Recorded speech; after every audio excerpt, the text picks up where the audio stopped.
animals. Man's best friend. Although this creature is neither an animal or man's best friend, so I don't know why I did this for the intro. What's up, guys? Welcome back to this second video. In this one, we're gonna be talking about the evil, the dastardly.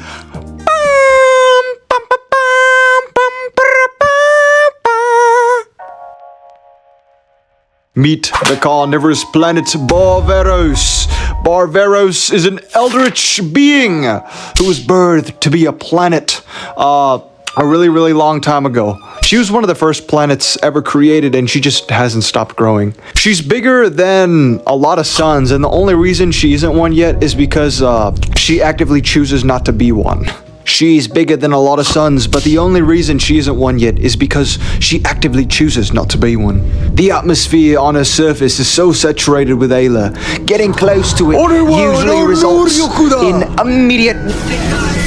And that's not even touching the surface of what she could do when she hunts. Instead of just staying stationary and allowing debris to fly into her like other celestial bodies, she actively hunts down large quantities of yalr in the universe and Agario style absorbs them with her large gravitational force and then eats them up. The things that she hunts could be from things such as stars to other celestial beings. Anyways, my main inspiration for her would be the Scarlet King and my main inspiration for her would be the Scarlet King and Venom. Try Venom, Venom, Venom, Venom, Venom, Venom, Super Venom, Venom, Venom, Venom, Venom. What'd they get with a Venom? You thought she was the only creature up there in the cosmos? Well, you're wrong. So, what are the other monsters you could find in space?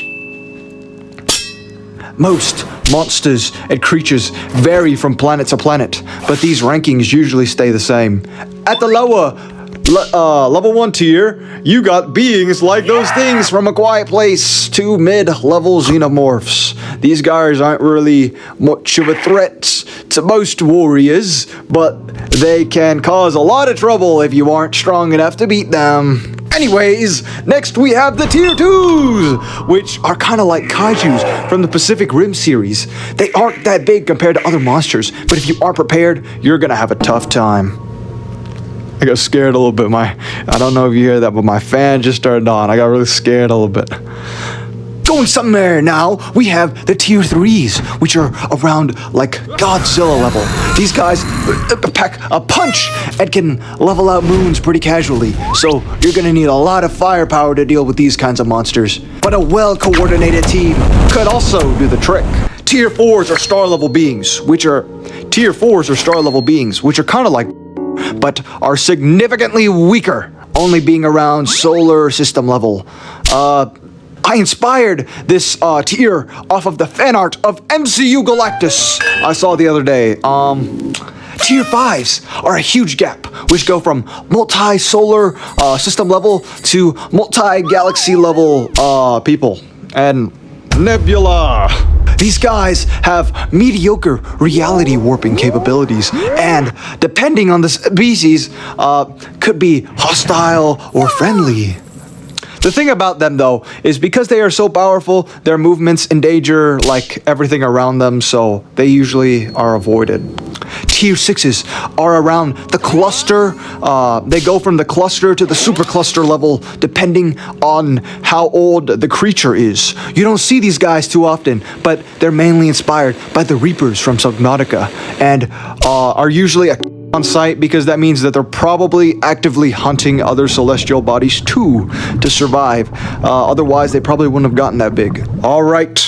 Now we're at the tier 7s. Tier 7s are the low universal category of creatures. These are old elder beings in the universe that hunt other astronomical objects to sustain themselves.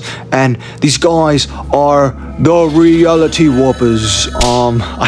Wow, that was not how I was supposed to read that, but and they're about as strong as what we could see in our observable universe and more. So like about like they'd be like 1 to 2% universal in the entirety of the universe.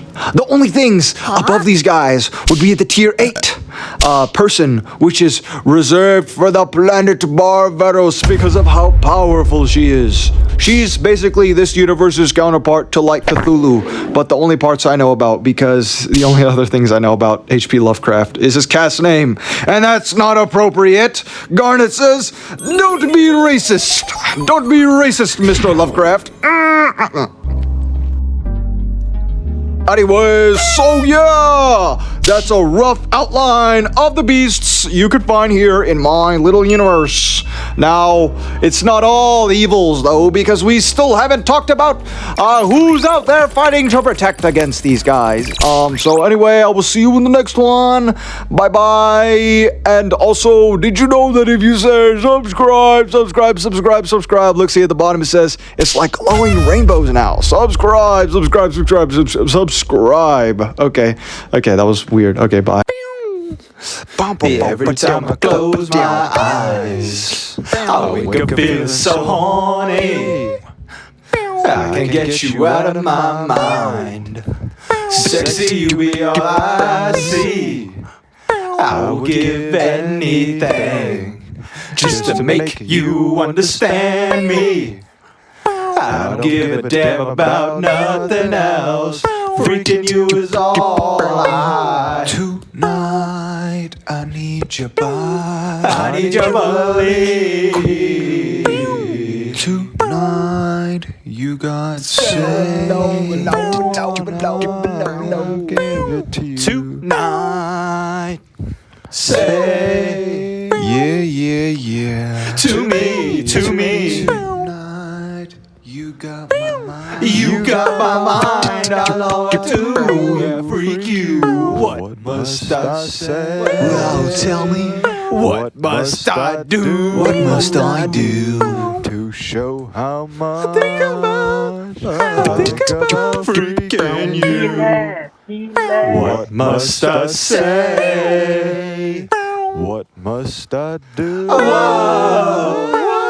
show how much I think about freaking you.